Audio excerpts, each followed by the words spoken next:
प्रेक्षकांनो, आजच्या भागामध्ये काव्या भीतीमुळे गाडी शिकायची थांबवते हे दाखवलं आहे. त्यामुळे रिव्ह्यू स्किप न करता बघा आणि चॅनलला सबस्क्राईब केलं नसेल तर सबस्क्राईब नक्की करा.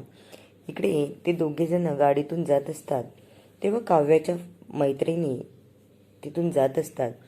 त्या म्हणतात, अरे काव्या आणि पार्थ जिजू, आपण थांबायचं का? त्यातली एक मैत्रीण म्हणते, नको ग, आता तिला भेटायची इच्छा असते, पण ती का नको म्हणते हे काही त्यांनी डिटेलमध्ये दाखवलं नाही आहे.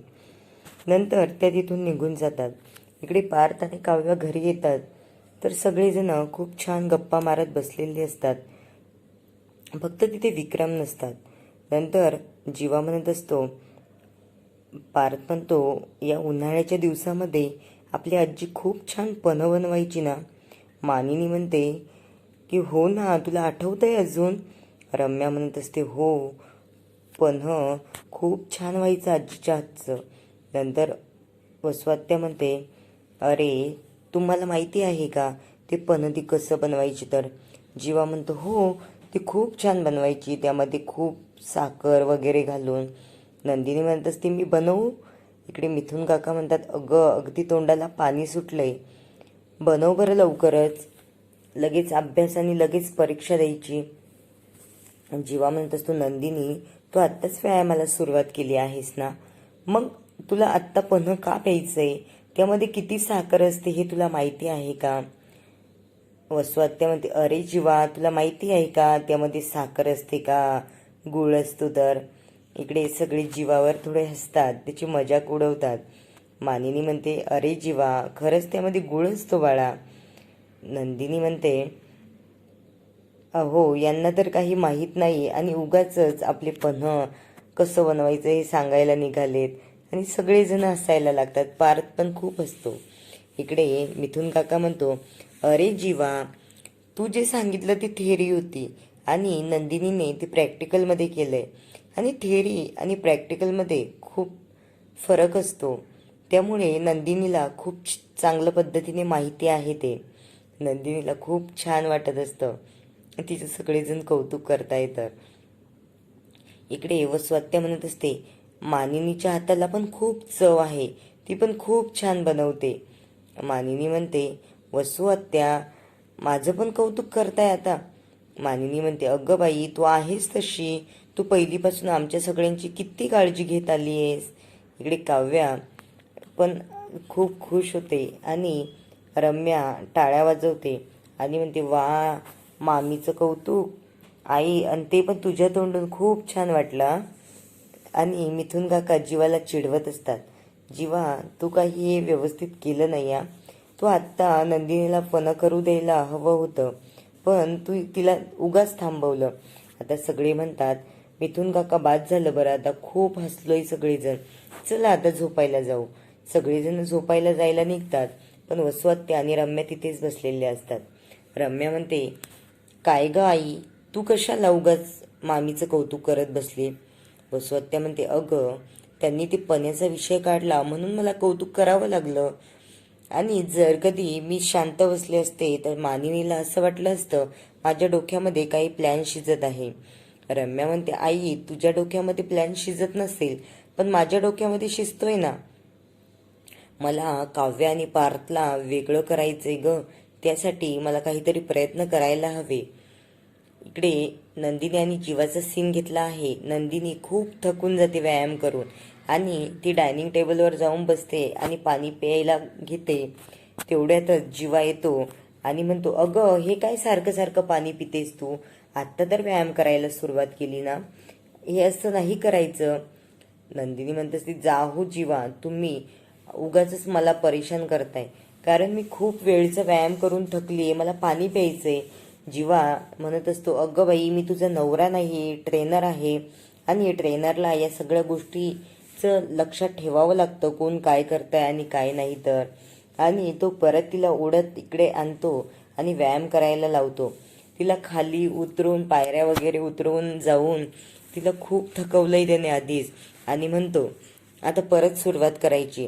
नंदिनी म्हणते, नाही बाबा, ते खूप कठीण आहे, मला ना खूप वैताग आला, आणि ती हे सगळं करून रडायला लागते. जीवा म्हणत असतो, अगं रडूबाई असं काय करतीये तू? आजच सुरुवात केली आणि आजच घाबरतीये. इकडे नंदिनी म्हणत असते, हे सगळं अशक्य आहे माझ्यासाठी. माझं खूप पाय वगैरे दुखतायत. जीवा म्हणत असतो, अगं जा मग जा तू, पाणी पण पी आणि साखर खा, जे काय करायचं ते कर तुला.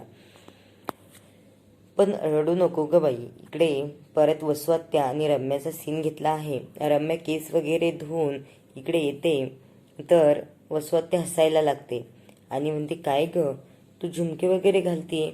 इकडे काव्या म्हणत असते, काय गाई, मला नटायला आवडतं हे तुला माहीत नाही का पहिलेच? लगेच तिला कॉल येतो आणि वसुआत्या म्हणते, अगं ते मजनू तुझी आठवण काढतोय की काय? इकडे रम्या म्हणते, अगं काय तो मजनू वगैरे, मला ना तो बिलकुलच आवडत नाही ग, पण उगाच म्हणून ठेवलंय मी त्याला पॅद म्हणून. पार्थ बघ बरं कधीच माझ्या मागे पुढे करायचं नाही, म्हणून मला तो जास्त आवडायचा. आणि ती कॉल रिसीव करते. नंतर तो विजय म्हणतो, अहो मिसेस मितकरी, तुम्ही सांगितली म्हणून मी सायमन कॉफी बनवली आणि किती छान चव आहे त्या कॉफीची. मला एवढे दिवस माहीतच नव्हतं, पण आता खूप आवडली आहे. वसवात्या अगदी डोळे वरती करते आणि म्हणते, अरे बापरे, तू तर त्याला सायमन कॉफी बनवायला सांगितली आणि त्याने बनवली पण. इकडे येते दोघे हसायला लागतात. वसवात्या म्हणते, अगं तू त्याला अशीच घोळात घे, म्हणजे तू तुझं काही ऐकायला तयार होईल. नंतर पार्थ आणि काव्याचा सीन घेतला आहे. पार्थ म्हणत असतो, चला ना काव्या पटकन. काव्या म्हणत असते, सनस्क्रीन तर लावू द्या. पार्थ म्हणत असतो, अहो AC असते गाडीमध्ये, सनस्क्रीनचं काय काम आहे? नंतर ती झुमके घालायला लागते. पार्थ म्हणतो, तुम्हाला गाडी हाताने चालवायची आणि पायाने, झुमक्यांचं काय काम आहे? नंतर परत विजय आणि रम्याचा सीन घेतला आहे. विजय तिला सांगत असतो, मला खूप आवडली तुमची सायमन कॉफी. इकडे रम्या म्हणत असते, हो का, बरं झालं बनवली मग. आणि नंतर तो म्हणतो, तुम्ही केस वगैरे धुतले आहेत का? इकडे रम्या म्हणते, तुम्हाला कसं कळलं? तुम्ही आमच्या घरात कॅमेरे वगैरे लावले काय? नंतर विजय म्हणत असतो, अहो तसं नाही, पण तुमच्या बांगड्यांचा आवाज आला म्हणून मला असं वाटलं. नंतर काव्या लगेच त्या बांगड्या काढून टाकते आणि म्हणते, काय हा फालतूपणा, मला बिलकुल आवडत नाही हा माणूस. वसुआत्या म्हणते, अगं बाई, पण मला तुला जेवढा तो भोळा वाटतो तेवढा वाटत नाहीये. तो तुझ्यापेक्षा हुशारच आहे मला असं वाटतंय. त्याला तू असंच तुझ्या जाळ्यामध्ये ओढ आणि तो तुझं काही ऐकायला तयार होईल या लेवलला आणून ठेव. कारण मला असं वाटतंय की आता रम्या कायमस्वरूपीच मिसेस मितकरी म्हणून राहणार आहे, कारण पार्थ तर काही हिच्यावर प्रेम करणारच नाहीये. त्यामुळे ती म्हणत असते, हो ग आई, तू जसं सांगते तसं करते मी आता. इकडून काव्या येत असते गाडीत बसायला जायला. नंतर रम्या तिला घाबरवते आणि म्हणते, काय ग काव्या, कुठे चाललीस? काव्या म्हणते, अगं पार्थने खूपच मनावर घेतलंय मला गाडी शिकवायचं. इकडे रम्याला थोडं वाईट वाटतंय, कारण पार्थ गाडी शिकवतोय म्हटल्यावर ती उगाच एक सीन क्रिएट करून तिला सांगत असते अनुभव. एक माझा फ्रेंड होता, त्याला ना गाडी चालवायची खूप भीती वाटायची, पण त्याच्या मित्रांनी त्याला चालवायला सांगितली.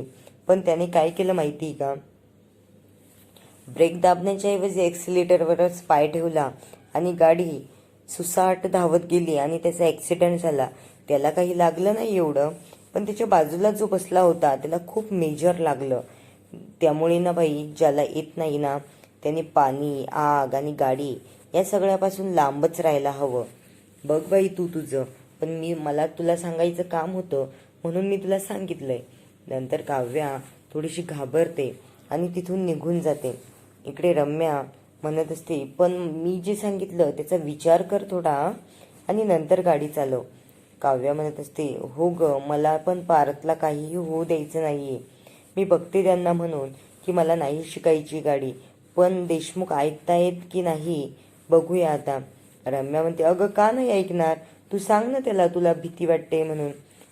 काव्या म्हणत असते, अगं पण त्यांनी खूपच मनावर घेतलंय मला गाडी शिकवायचं. रम्या म्हणत असते, अगं बाई, असं नको करायला, तुला येत नसेल तर कशाला चालवायची ना, रिक्स कशाला घेते उगाच. इकडे काव्या थोडी घाबरते आणि तिच्याकडे बघत असते. रम्याने तिच्या डोक्यामध्ये किडा सोडून रम्या खूप आनंदी होते आणि म्हणते आता काही ही काव्य गाडी शिकणार नाही आणि पार्थ पण तिच्यापासून लांब राहील, म्हणजे माझं तेवढं काम सोपं होईल. नंतर ही विजयला काहीतरी सांगून काव्याला कॉल करायला लावते आणि काव्याच्या मागे लागायला सांगते. इकडे मानिनी आणि नंदिनीचा सीन घेतला आहे. मानिनी म्हणते, नंदिनी काय करते ग बाळा तू? नंदिनी उठायला लागते तर तिच्या पायामध्ये चमक निघते. मानिनी म्हणते, काय झालं बाळा नंदिनी? अगं तुला बरं नाही का? तुला कालच तर व्यायाम करायला सुरुवात केली आणि आज तुझ्या पायामध्ये चमक निघाली. नंदिनी म्हणते, आई चालूच राहणार आहे होते सगळं, पण जाऊ द्या, तुम्ही काय म्हणत होतात? मानिनी म्हणते, अगं बाई स्वतःकडे लक्ष देत जा. काव्या कशी स्वतःचे जीवाला त्रास न होता सगळं काही करत असते, तू आजकाल अशी वेगळीच वागतीये. नंदिनी म्हणत असते, नाही हो आई, पण अचानक एवढा व्यायाम करून ना खूपच थकायला झालं, त्यामुळे हे सगळं होत आहे. मानिनी म्हणते, अगं पण जीवाला तू एवढं का घाबरते? सांग ना जीवाला की थोडे दिवस नको करायला म्हणून. नंदिनी म्हणते, अहो ते ऐकतायत कुठे?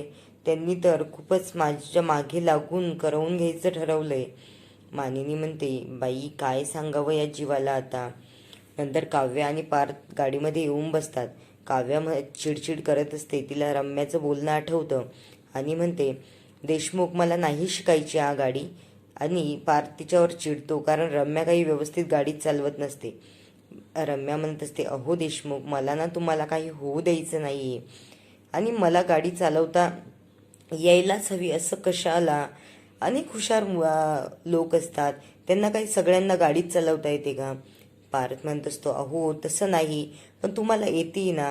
पण पार्थने पण हिला क्लास लावून द्यायला हवे, अशी थोडी ना गाडी शिकता येते. नंतर काव्या म्हणत असते, चिडते त्याच्यावर आणि म्हणत असते, जा बरं देशमुख, मला नाही शिकायची गाडी, आणि गाडीतून खाली उतरून बाहेर जाते. नंतर पार्थ म्हणत असतो, यांना तर काल चांगली गाडी चालवायला येत होती, आज अचानक यांना काय झालं की ह्या अचानक नाही म्हणत आहे गाडी चालवण्यासाठी. नंतर काव्या म्हणत असते, पार्थ मला आता परत गाडीत बसायला सांगू नका, मला ना तुमचा खूप राग आलाय. आणि इथेच त्यांनी हा भाग संपवला आहे. असेच नवनवीन भाग बघण्यासाठी चॅनलला सबस्क्राईब आणि लाईक करायला विसरू नका.